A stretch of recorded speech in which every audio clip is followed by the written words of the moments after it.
Hello and welcome. My name is Jody Scholes. I'm your instructor for the MBLEX review course. And the topic of our class today is benefits and physiological effects of massage. Now, this is going to be about 15 questions on your MBLEX. Our class is going to go in 3 parts. The first part, I'm going to give you some test-taking strategy. The second part is learn, learn, learn. And then the third part will be dissecting questions. So let's get on to it. In this very first segment of class, I like to give you some test-taking strategies. For those of you who've taken the test in the past, you'll know that it's not just knowledge that you need to pass the MBLEX. You need a strategy. You need some test-taking strategy. And one of the things we specifically focus on in this community is building your test-taking stamina. Now, what does that mean? Stamina is your strength, your ability to focus, your mental stamina. Most times we think of physical stamina versus mental stamina. So physical stamina, I'm tough. I can run 5 miles. I can work out at the gym for 2 hours. Physically, I can go to work and I work in a warehouse and I can move boxes all day long. That's what we typically think of as stamina. However, a very important part of the MBLEX is having mental stamina. And one way you can test your mental stamina is how long does it take when you're reading a book for you to get tired or sleepy? Now, um, some people read a book to go to sleep, and that's great. If that's how you go to sleep, that's lovely. Putting good thoughts into your head prior to sleeping is a positive thing. Um, But in general, if you're just going to sit down and you're going to focus on a project, and look, I am notorious for my unfinished projects or finishing projects like 3 or 4 at a time. I find it sometimes I have to really set an intention to focus. Do you find that happens with studying too? Like, okay, I'm going to sit down, I'm going to study. Oh, wait a minute. How about we sweep under that couch? Oh, wait a minute. I think the refrigerator needs to be cleaned. All of a sudden you're distracted. So mental stamina is something we focus on here. We build our ability to intentionally focus. We build our test-taking stamina. Yes, test-taking stamina. That's our ability to focus, our ability to complete a project. And you may know that test-taking stamina will be necessary for 2 hours to be able to focus for 2 hours. Yes, to take your test. And so it's really about an hour and 50 minutes that you have in total to take the test. And so with our practice exams, with our study sessions, we extend, which is building your test-taking stamina. All right. You ready to do a little learning? Let's get to it. Welcome to the benefits and physiological effects of massage. All right. We are all set. Oh, you can see I have a little friend here today. Hi, friend. Getting settled in. Mickey is also listening to class. All right, the benefits and physiological effects of massage.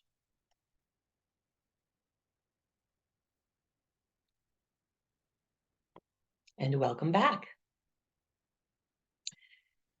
There are benefits of massage to every system of the body. In this time frame, in this class today, we don't have time to cover all the different systems of the body. So we're going to focus on 2 of them. And those two are the integumentary system and one other. But it'll be in the we have many different lectures on that in the patron community. Just search under benefits, and you'll see all of the videos that cover different systems of the body. All right. Let's start with the integumentary system. The skin, nails, hair, hooves, all these different things are included in the integumentary system. So it is comprised of the skin and all of it. So hair, scales, feathers, hooves, nails. So our hair, our fingernails, our toenails, our skin is all considered a part of the integumentary system. It is also the largest system in our body. So if you're asked about that, it's not the muscular system, it's actually the integumentary system. So let's take a look at the different levels of our skin because you may be asked about this in terms of how massage is benefiting the skin. Let's take a look at how the skin is layered. So we have the epidermis, EPI, epidermis, that's the top layer.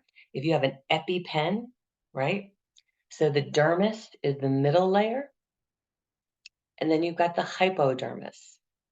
Let's take a closer look at the epidermis. Oops, there's the dermis, and then hypodermis. Yes, it's also sometimes called the subcutis. That would be like subcutaneous fat. That is where, so that's, you'll see this in another picture, but the hypodermis, low, is also called the subcutis level at times.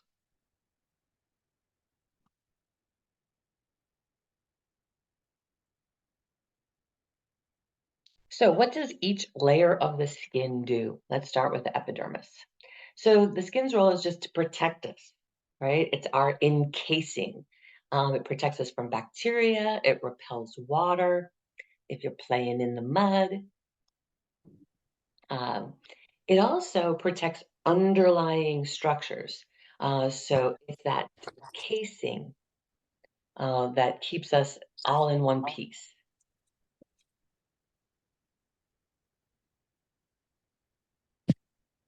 Mm.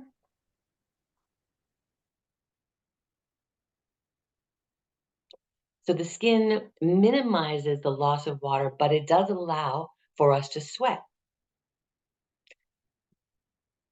And it's protecting these underlying layers, like I mentioned, such as our blood vessels, so the veins, the arteries, our nerves, and of course, encasing our organs as well. So I like to, I think of it kind of like a sausage. The skin is the casing. All right, what does the dermis do? That's the epidermis, but what does the dermis do? So the dermis is that middle layer you see here. And this layer helps us with our thermoregulation. It also has our nerves, a layer of our nerves, and so it helps with sensation. Uh, and it's the in-between layer. You'll see the dermis doesn't do a lot. It does in like our in like life, but as far as what you're going to be tested on, you're going to be tested on more the epidermis and the hypodermis.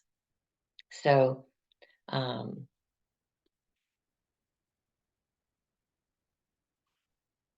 how does the skin function?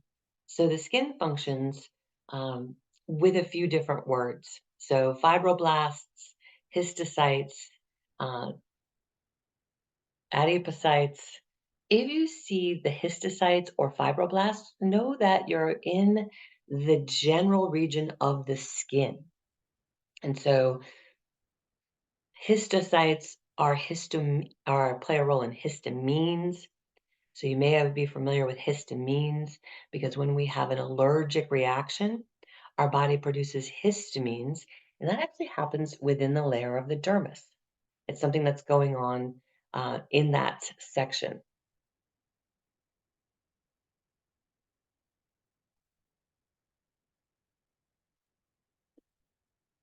Beautiful. All right.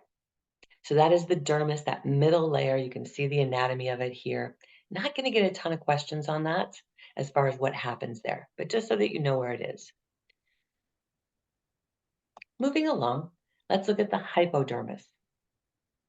So this is the layer of the insulation. This is where our fat is stored.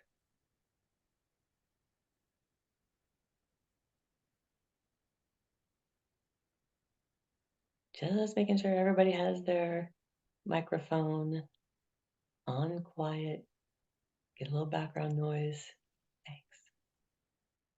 All right. Thanks. So this hypodermis, the hypodermis is that lowest layer, hypo, right? So if you have hypothyroidism, it's low. Hyper, epidermis, epipen brings you up, right? Hypo, down. This is the layer that's the cushion. So it's kind of the shock absorber. Again, where that subcutaneous fat is, that layer provides a little cushion. We all need a little fat in our body. Unhealthy low levels of fat in the body, like say marathon runners, um, somebody who gets or bodybuilders, someone who has too little of that hypodermis, too little body fat, they can and actually can have damaged organs because it's the cushion that allows us to bump into things and not hurt our insides. That's in the hypodermis, the lowest layer. And it's also where we stay warm. It's how we, and how we insulate ourselves. So let's see that this is where we also have some attachment sites. It stores fat, like we mentioned. And here, this is the layer most responsible for thermoregulation because of the layer of fat. So yes, the dermis does play a role, but if you're asked about how thermoregulation on your MBLEX, it's actually the hypodermis. So that lowest level, the closest level to your insides. All right, so now that we know the structure of the skin, the epidermis, the dermis, and the hypodermis, let's take a look. Let's take a look here. I'm not sure if I have this in a slide later or not, but this is a sweat gland, and it attaches. This is a sebaceous gland. We will see this in another. I'll point this out in another slide. But let's talk about the benefits of massage to the integumentary system. So, massage can increase the skin temperature. That's from friction. Improves the skin condition. How does it improve the skin condition? Well, it actually helps to exfoliate the skin. In fact, you may have learned this in massage school, but did you realize that most of the dust in your home are dead skin cells? Yeah, most of the dust. It's not all dirt. When scientists looked at dust in a home, they found that over half of the dust in the home was actually skin cells that were sloughing off. And massage can help improve skin condition because it helps to exfoliate those dead skin cells. It also stimulates the sebaceous glands. Now let's take a look. So the sebaceous gland is here, and the sweat gland is not shown on here. Okay. Oh, yeah, it is. All right. So there's a sweat gland. So they're a little bit different because the sebaceous gland uh, puts out oil.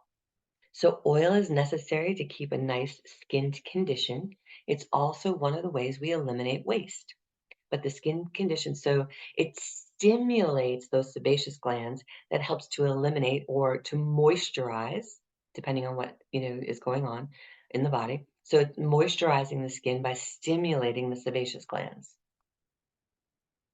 We mentioned that it improves skin condition um, by exfoliating.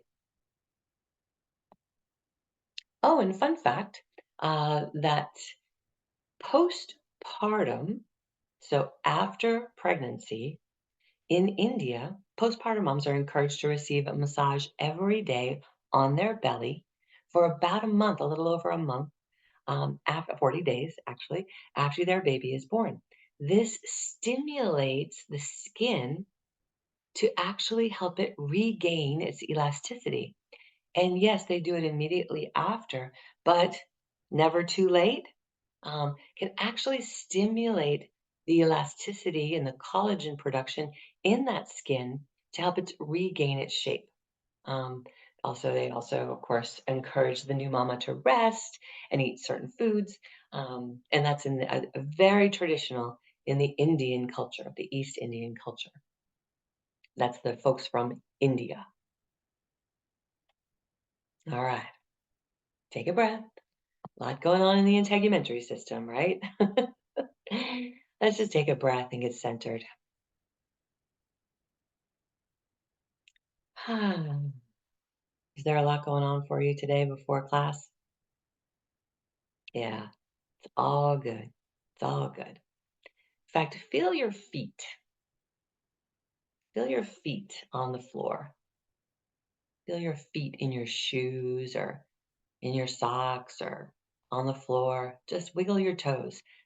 Flex and extend your toes. Flex and extend your toes. Yeah.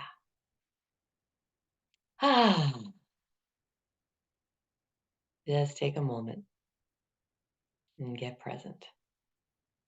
Yeah. All right. Ready to move on? The next category, the muscular system.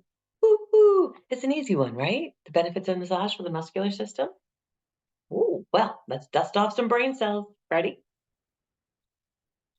So let's talk about the mechanical and the reflexive effects of massage. So it has specifically to do with all of the systems of the body, but we're going to talk about it in terms of the muscular system. So we've got two different types of effects of massage, mechanical and reflexive. We're going to talk about both.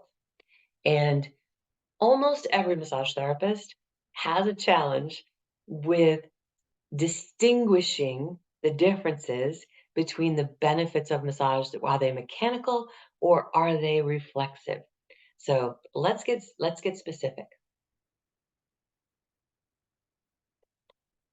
The mechanical effects of massage are when something from the outside in makes a change. So the tissue is kneaded, lifted, rubbed, compressed, it's manipulated.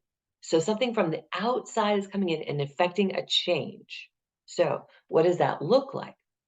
Usually it looks like one of three strokes: compression, cross fiber friction, or tapotement as a mechanical effect. So we're going to look at reflexive in just a moment. But outside force is changing something. So I'm taking my fingers, my knuckles, my thumb, I'm doing some cross fiber friction on a scar. And I'm breaking up the scar tissue. I'm using a compression, and the image that's on the screen here, you see it's a compression. Now this is CPR. I wanted to compare compression in CPR to compression that we do during massage. So you will be taking CPR and life saving for as a requirement for your state license, and you can do that right now. By the way, you want to knock that out, go for it, and you'll learn how to do compressions.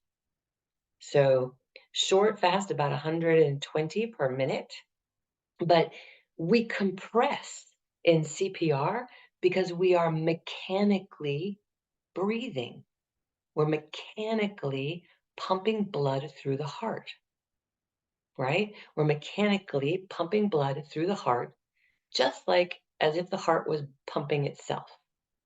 That's what those compressions are doing. That's why compression is typically a mechanical effect. Is if we're doing compression, the effect is mechanical. We're doing it. We're actually pushing blood through the heart. We're taking soft fists and compressing on the glutes.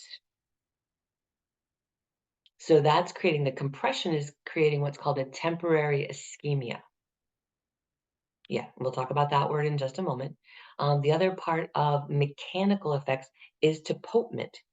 So we can pound anything percussive that is breaking up the mucus. So typically we do this on the back, but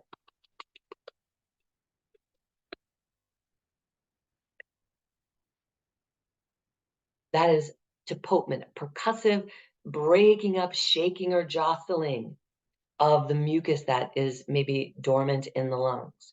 Those are mechanical effects of massage. My thumb is breaking up scar tissue. I'm the machine. Compression. We're a machine. We're compressing. We're breaking. We're moving some blood out of an area. And depulpment, again, shaking, jostling, a mechanical effect. So from the outside, coming in and affecting a change. Compared to the reflexive effects of massage. The reflexive effects of massage are involuntary. Involuntary. The body is just doing it on its own. And I will tell you, the majority of benefits of massage are reflexive responses. I would say 80% of the time, reflexive. In fact, I would suggest, and I do this often, start with that it's a reflexive effect. So these are the effects like the blood pressure goes down, the heart rate slows down, deeper breathing, more rhythmic breathing. Now, you may instruct your client to take a deep breath, but when they do it on their own, that is a result of the parasympathetic nervous system kicking in. It's a reflexive response. It's a reflex. They didn't think about it. So most of the benefits of massage are reflexive. The body is doing it on its own. So just so you understand. So let's look at a couple of terms. So in context of the muscular system, there are 680 muscles in the body. You don't need to know them all, just the big ones. About 150 or so. But there are 3 types of muscles in the body. So we've got smooth muscle, we have skeletal muscle, and we have cardiac muscle. 2 of these are involuntary. 1 is voluntary. Which do you think is the voluntary? Voluntary. Voluntary. There we go. Which one of these is voluntary muscle? Smooth, skeletal, or cardiac? So that means Cardiac. thank you. Yes, exactly. Yes. Actually, sorry. No. My mistake. So cardiac and smooth are involuntary. Skeletal is voluntary. So the skeletal muscles that move our skeleton, we are saying, okay, flex and extend at the elbow. Flex and extend at the elbow. Cardiac muscle beats our heart. Smooth muscles appear in the digestive tract. Those both work involuntarily. Cardiac to beat our heart. We don't think about that, right? Digestion, the movement of digestion, the peristalsis that moves food, digesting through our intestinal tract. That's called smooth muscle. That also works involuntarily. But let's take a look at the benefits of massage for the muscular system. So, of course, it relieves muscle tension. And relaxes muscles. It helps them to recalibrate, to be more efficient. And so it helps them to, so the muscular system responds to the nervous system. So they're kind of linked, right? So muscle relaxes, that reduces the excitability in that sympathetic nervous system. We've talked about the sympathetic nervous system as the fight or flight. If someone is dashing to make their appointment with you and they get there like, oh, all right, time for my massage. So the effect of massage is to calm down the excitability in that sympathetic nervous system. So we'll talk about the parasympathetic in just a moment, but another benefit of massage to the muscular system reduces muscle soreness and fatigue. It reduces muscle soreness by helping to eliminate any metabolic waste that is stuck in the tissue.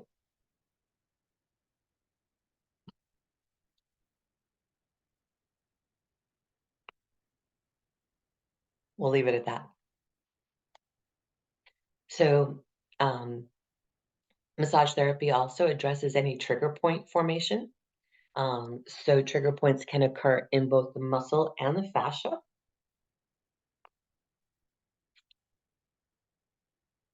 Yes. So, in the muscle and the fascia.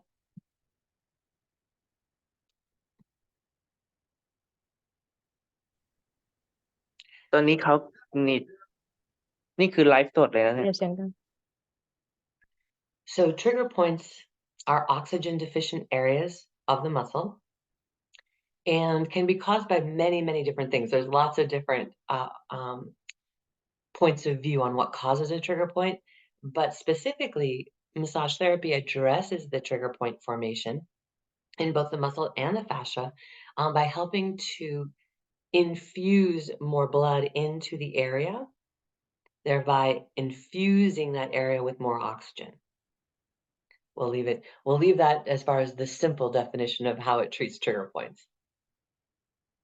So massage can also manually like separate the muscle fibers, not pull them apart, but if they are tight and compressed together, a nice long effleurage stroke actually can help to manually, mechanically separate the muscle fibers, stretch those muscle fibers. That would be a mechanical. Improves performance in athletes and in the elderly and in humans because it improves the client's proprioception, their space.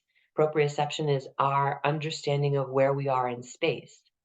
And so massage can improve performance because it helps to improve balance. It helps to improve the posture, to stand up straighter. It also increases a person's flexibility. And if you have questions about how it does any of this, then feel free to put your question in the chat or to reach out to me individually. All right, so massage can also, like I said, manually separate. It can lengthen that muscle tissue. So the pin and the stretch can lengthen those muscles, again, mechanically. It tones weak muscles by bringing in more blood flow, reflexive effect. So these are the general benefits to the muscular system. Relieving muscle tension, relaxing. So relaxing muscles, reflexive effect. Reducing muscle soreness and fatigue, reflexive effect. Manually separates muscle fibers, mechanical effect. Increases flexibility. Could be a mechanical effect because it's lengthening the muscles. Tones weak muscles, reflexive effect. We're not toning that muscle. We're creating a better blood flow so that the muscle is able to have more tone. Let's take a look at a few of words that directly impact the muscular system. Um, and we'll speak of them in terms of the pain, the persistent pain cycle. So, how do we decrease pain? How does massage end up decreasing pain? Well, the pain, you need to just understand the pain cycle. Pain cycle is initiated when there's a painful stimulus and the muscles contract. So, painful stimulus, muscles contract. That is the start of the pain cycle. Persistent pain is a cycle. So, take a look here, and we'll see this in the next slide as well. When there is a muscle contraction, that localized guarding of the muscle, no, ooh, I'm not gonna move my arm now because it hurts when I move my hurts my shoulder when I move my arm, so I'm not gonna move my arm. Well, then that is the client becoming less active. If that persists, they'll lose some fitness. They may lose some strength in their muscles. They may feel more stiffness. Um, and so all of a sudden it's like, oh, well, I can't play tennis anymore because my shoulder, there's pain. Now, sometimes pain is a good thing because it tells us we need to rest or there's an injury. But sometimes with persistent pain without a diagnosis, a client can be like, okay, no, I can't do that anymore. Nope, I can't do that anymore. Um, so without regular activity, without actually moving our body, that can lead to having problems going to sleep at night. Um, it can lead to more fatigue, more tiredness. It could lead to some weight gain. You see here, this persistent pain cycle.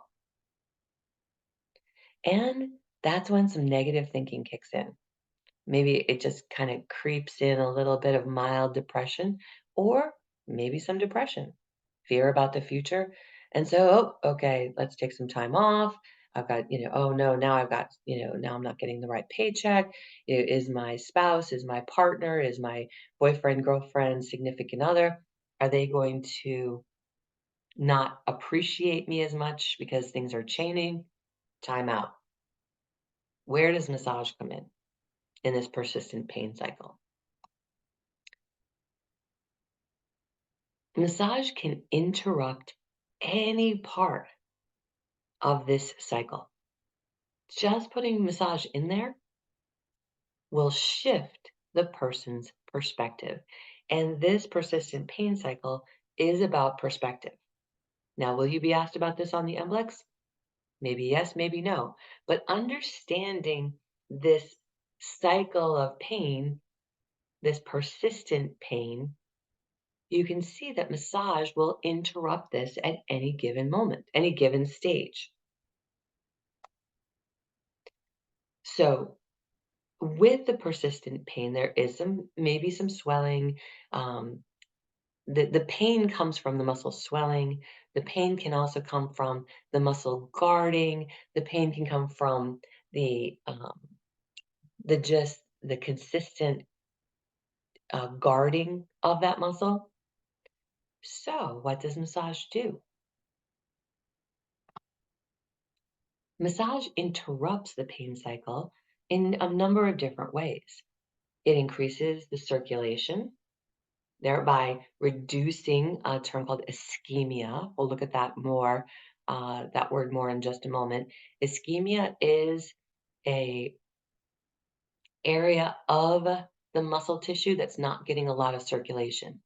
When a client guards, when a client protects, when a client immobilizes a certain part, that can reduce the circulation. Massage increases the circulation, thereby reducing that blood deficient area, or maybe the circulation's not moving very well because they're not moving very well. By increasing the circulation, it feeds the muscle tissue, it warms the muscle tissue. Massage also stimulates the release of endorphins. Those feel good. So endorphins, dopamine, um, there's one more in there. But in any case, so the endorphins are those feel good hormones. So it actually helps the person's mood. It helps the person's psychology. This would be a psychological benefit of massage. By releasing the endorphins, it improves the mood. So, improving the mood would be a benefit of massage, and also has been shown to to reduce a person's perception of pain. So, biologically, the pressure of the massage interferes with the pain signals, the neurotransmitters. So actually physically interrupting the pain's signal to the spinal cord. So literally. So we also relieve muscle spasms, improve circulation. We help with being more efficient with the disposal of waste products in the body. All of these are how massage therapy assists in decreasing pain, understanding the mechanisms of pain here. A couple of these words I wanted to drill down on because you are likely to see something like this, at least in the practice exam, if not on the MBLEX. What is ischemia? So, ischemia is a condition in which blood flow is restricted or reduced, and it's used in medical terms all the time. However, with massage therapy, so like for example, cardiac ischemia, bad news, right? Reduced blood flow and oxygen to the heart. But in massage, we're not addressing cardiac ischemia. Ischemia is used in a different way. It's just used as an inadequate or deficient blood supply, blood moving to an area. So we use this to describe a muscle that is cold, is cool to the touch. Maybe it's very, very white, and maybe it's hypertonic. What is hypertonic? Before we get to that, well, hypertonic is locked on. I'll show you a picture of that in just a moment. But let's compare ischemia to temporary ischemia, because you may see temporary ischemia uh, as a question on, because temporary ischemia is a condition where the blood flow is compressed out of the tissue. And when you and I work one-on-one, if we tutor together, I like to show you to use this with your hand. You can do it right now, if you're not driving. But when you compress your hand, when you make a fist, right? Now, when I open my fist, you're going to see that it's white and then it turns pink. So let's do that. It's white and then it turns pink. The white is the temporary ischemia. So let's do it again. So we squeeze, squeeze, squeeze. I'm manually, mechanically moving that blood flow away from the tissue because it's white. I'm compressing it out. But then it flows right back in. It's pink. Yeah. And this is what we do to large muscles. We compress them like the glute muscle, like maybe a hamstring, maybe a quad, but I really like to use compressions on the glutes. And boom, it presses out just like that compression we were talking about with CPR. We're using soft fists, we're using our open hand to create temporary ischemia with compressions.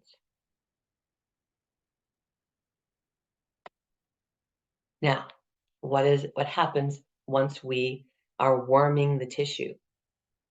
Hyperemia is this stuff right here when the tissue turns nice and pink, right? We're increasing the blood flow. That's hyperemia. Hyper, increasing, increasing the flow of blood to the vessels in that area. Now, why do we want to do that?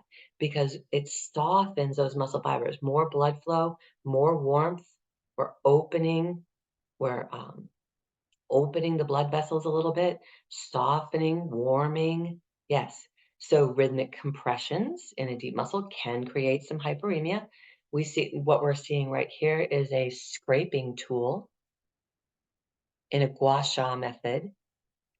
And so that scraping tool has created a hyperemia effect. It's rushed some blood into that part of the body. You and I do that with our physical hands.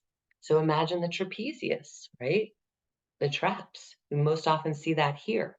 We're doing a nice, like, warming of those traps, and it turns pink because there's more blood flow into that area. We need to pause for a moment. I'm gonna blow your mind a little here. Hyperemia is a reflexive effect in the body. I did not go in there, pull some blood, and move it. The body did it involuntarily. It's an even though it was a result of our work, a result of warming the tissue. It's a result of something we're doing, but it's a reflexive effect. Hyperemia is a reflexive effect of massage. I know it's a little tricky, but just think about the involuntary breaking up scar tissue, temporary ischemia, mechanical. Yes, tapotement, shaking, jostling, that all mechanical. Hyperemia, that is the body reacting, and it's doing so involuntarily. We elicit the response, but we're not changing it. All right, I'm going to leave it at that. So we mentioned hypertonic muscles. Hypertonic simply means guarded or stuck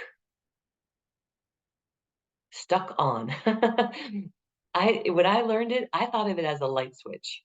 So the light switch turns on, that's your muscles on, right? Or they're stuck. And hypertonic just means they're stuck on. You'll see a picture here in just a moment. So if your client has hypertonic muscles, they just like sometimes we find it in the rhomboids, sometimes we find it, and they're just like you're massaging concrete. Resist the urge to try and bust through the guarding. There's something else going on.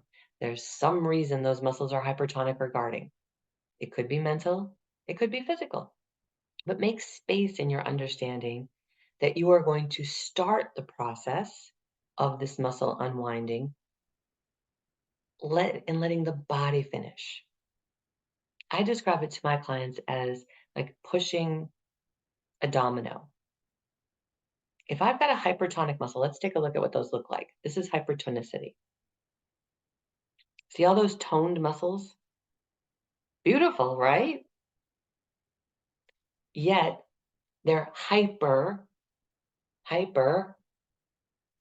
toned, hypertoned. So they're kind of locked on. So, every client is going to be different. And yet resist the urge to be perfect, to try and make a massive change. We can get good results, but they can still have stiff muscles.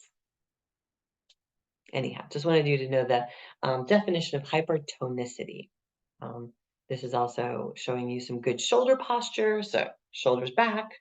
Go ahead and do that right now. Yep. Rolled forward, no. Rolled back, yes. But you can see, you can see her muscle structure here, here. These are all muscles that have a hyper amount of tonicity.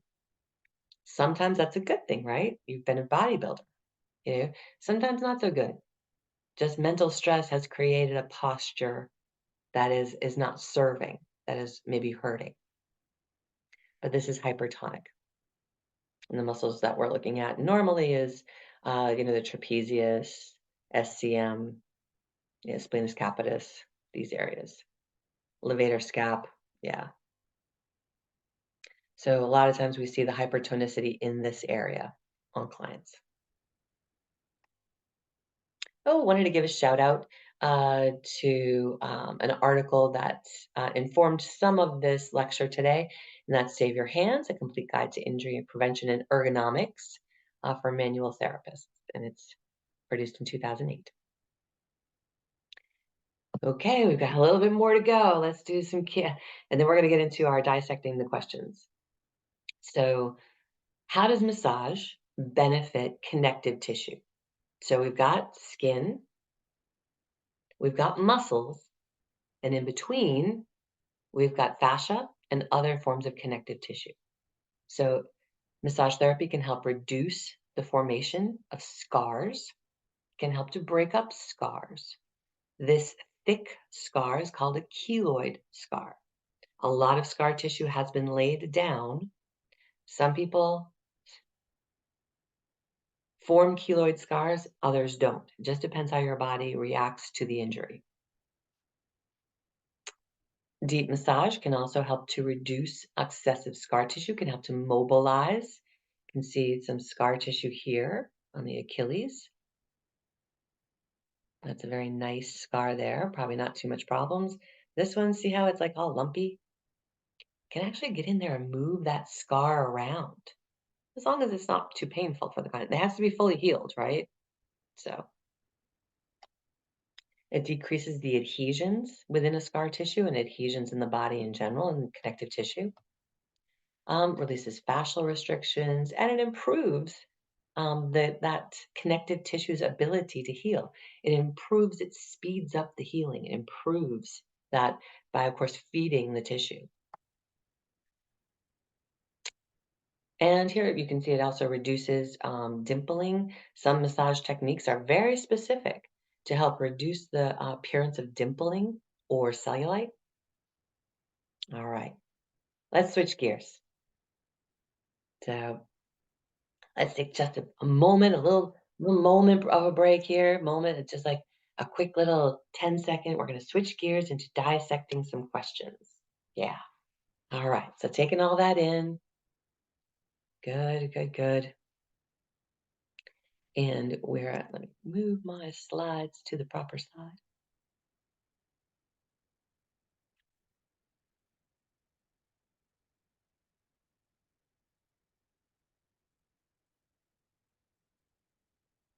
Thanks for your patience.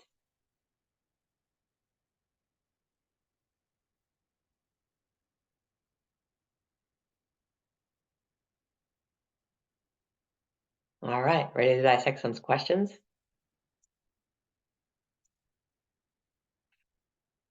Changing gears. All right, here we go.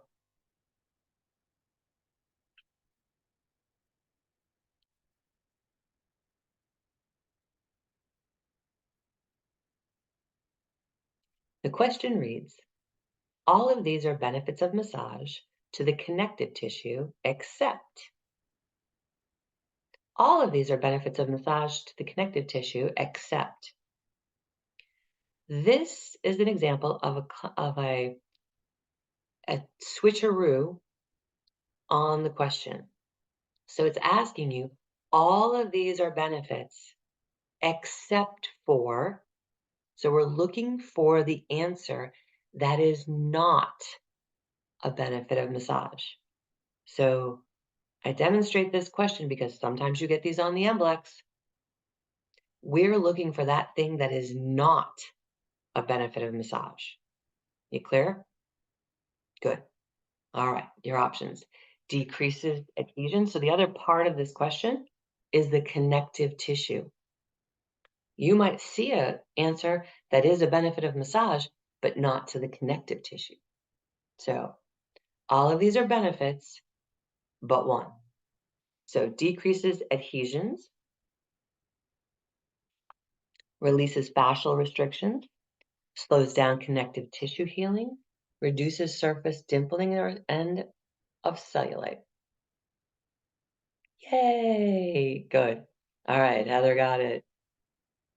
Rose, hey. Nice job. Yes. Nuyo, yes. Aite, yes. Franzi, yes. Good, good, good. Excellent work, guys. Let's eliminate, I think we eliminate one. So we know it does it, that's a benefit of massage. It decreases adhesion formation. The best answer is yes, letter C. It does not slow down connective tissue healing. It increases the connective tissue's ability to heal. Here's a general benefit question. All of these are general benefits of massage, except it's another one. It's another switcheroo. Yeah. So all of these are benefits of massage, except, so we're looking for the answer that is not a benefit of massage. I know. All right. A, increases fatigue and increases vigor. B, improves sleep patterns. C, reduces job-related and post-traumatic stress. D, improves mood. Nice. Ayeta, yes. Yes, Diana, yes. Lauren, good. Rose, Nuyo, yes. Excellent, excellent, excellent. All right. The best answer. Well, we know it does improve sleep patterns. That's a benefit of massage. It actually helps with the patterns of the cycles of melatonin, right? But the best answer is letter A. It doesn't increase, whoops, it doesn't increase fatigue. It decreases fatigue. I know, tricky, tricky, tricky, tricky. Yes, Valerie, good. Benefits of massage, again, reddened skin associated with increased blood flow is called A, hives, B, ischemia, C, hypertonicity, D, hyperemia. Reddened skin associated with increased blood flow is called what are they? What you guys got going on?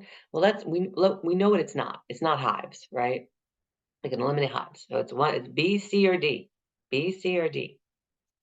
And let's see what we're saying in the chat.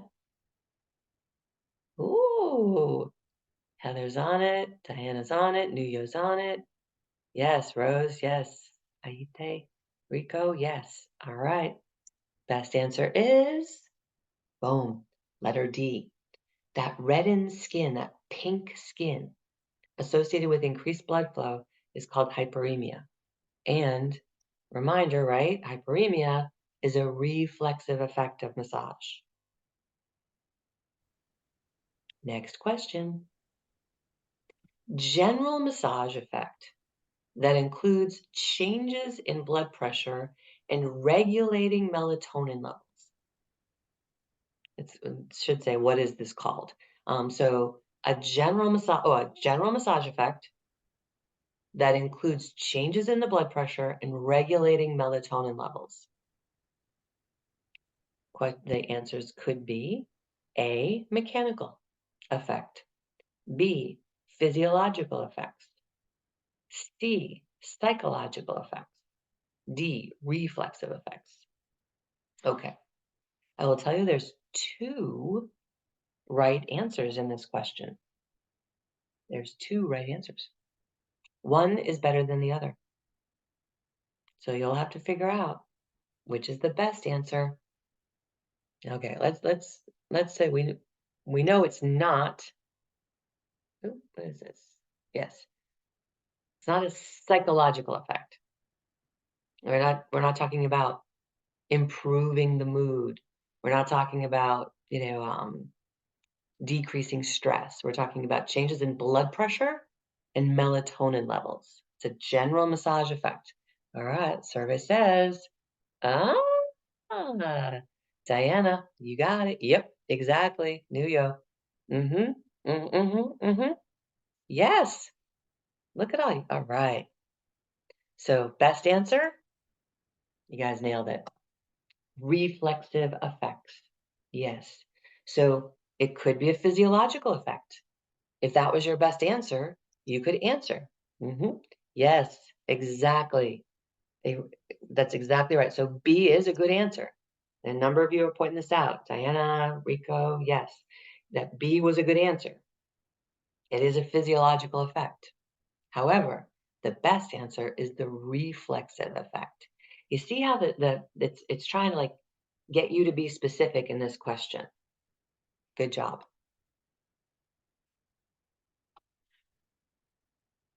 A general massage effect that includes reduced anxiety and heightens a person's sense of well-being is called mechanical effects, physiological effects, psychological effects, reflexive effects.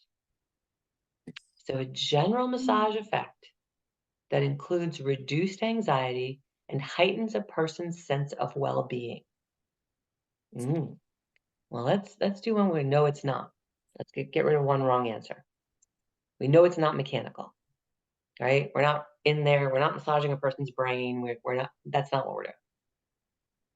Okay. Again, could be two right answers. Survey. Oh, I know. Are you tossing them up? Pick the best answer. Reduced anxiety heightens a person's sense of well-being.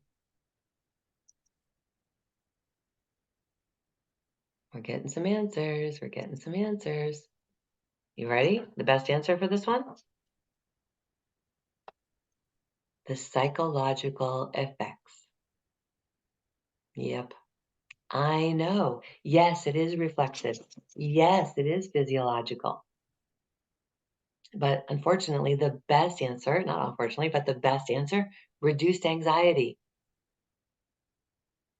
I know we don't talk really about the psychological benefits of massage too much. Watch out for the curveball. Sometimes there's a curveball.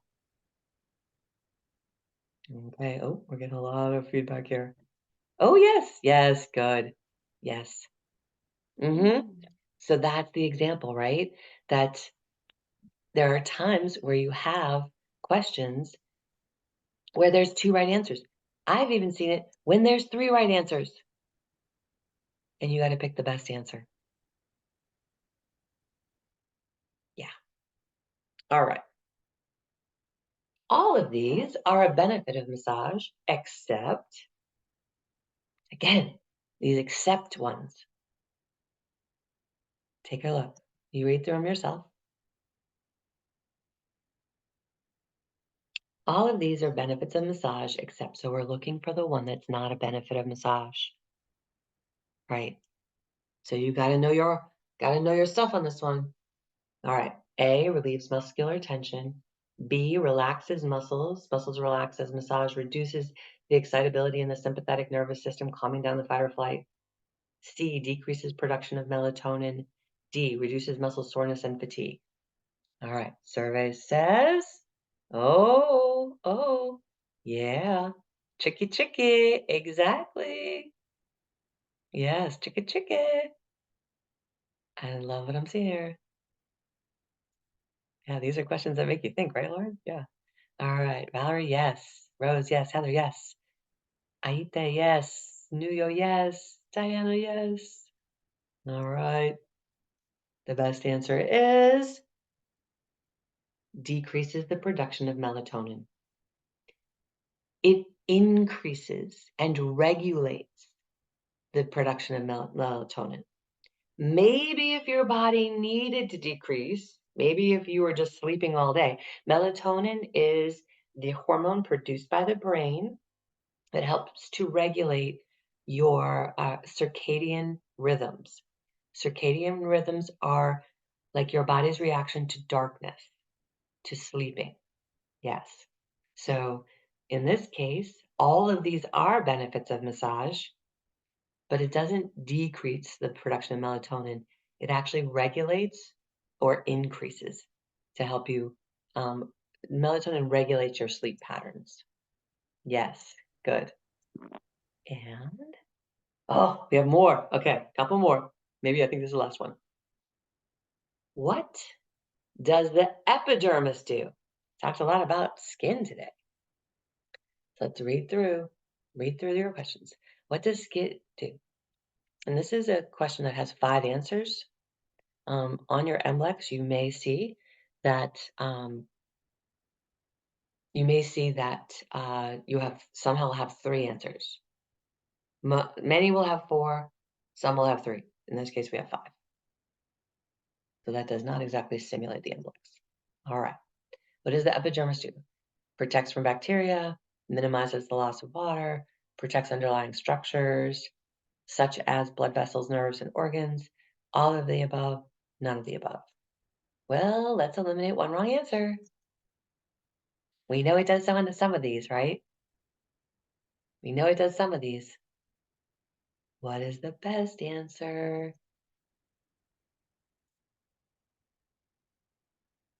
Oh, we are all over the board here. Some good questions today, huh? Everyone's all over the board. What does the epidermis do? You ready? Best answer? All of the above. Yes. Letter D, all of the above. I hear you. Protects from bacteria. What are you talking about? It does. It's actually one of the best ways that we protect ourselves from bacteria. It bounces off our skin. Yeah. Minimizes the loss of water. That's a tricky one, right? But we did mention it.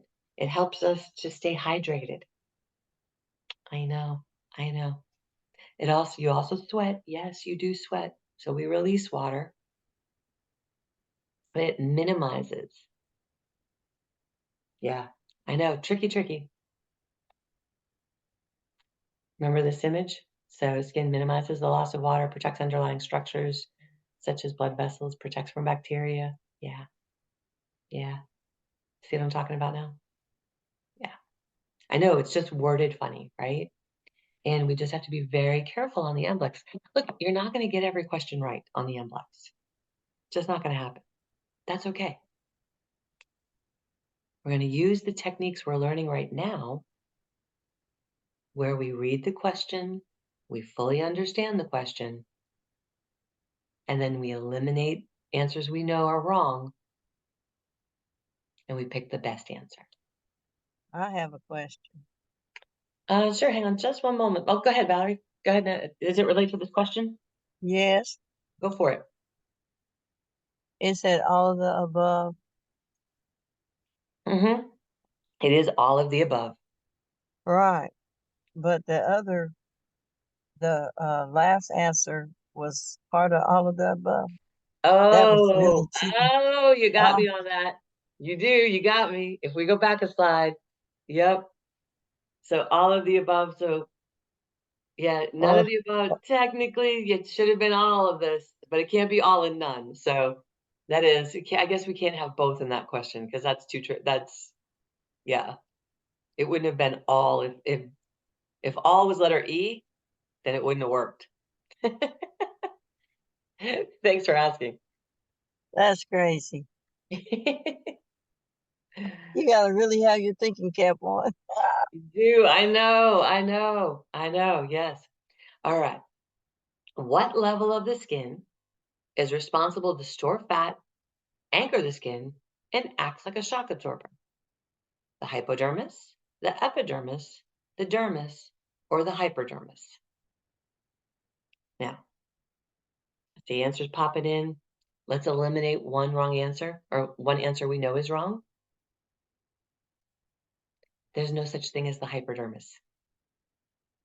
Yeah, it's the epidermis is the top layer, right? Okay, let's see what the survey says in the chat. I'm liking it. Let's see. All right, we got answers again all over the map. Where is the fat stored? That's a key part of this question. Uh-huh. Acts like a shock absorber. That's a couple layers. Boom. Best answer, letter A. The hypodermis or the subcutis, right? Subcutaneous fat. That's where the fat is stored in the hypodermis or the subcutis. Yeah. Good questions today, huh? Nice work. Excellent, excellent work today. Yeah. So let's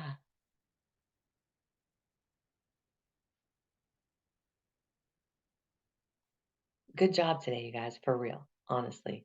This was a lengthy class, and full of some new terms or some terms you may not have heard in a while.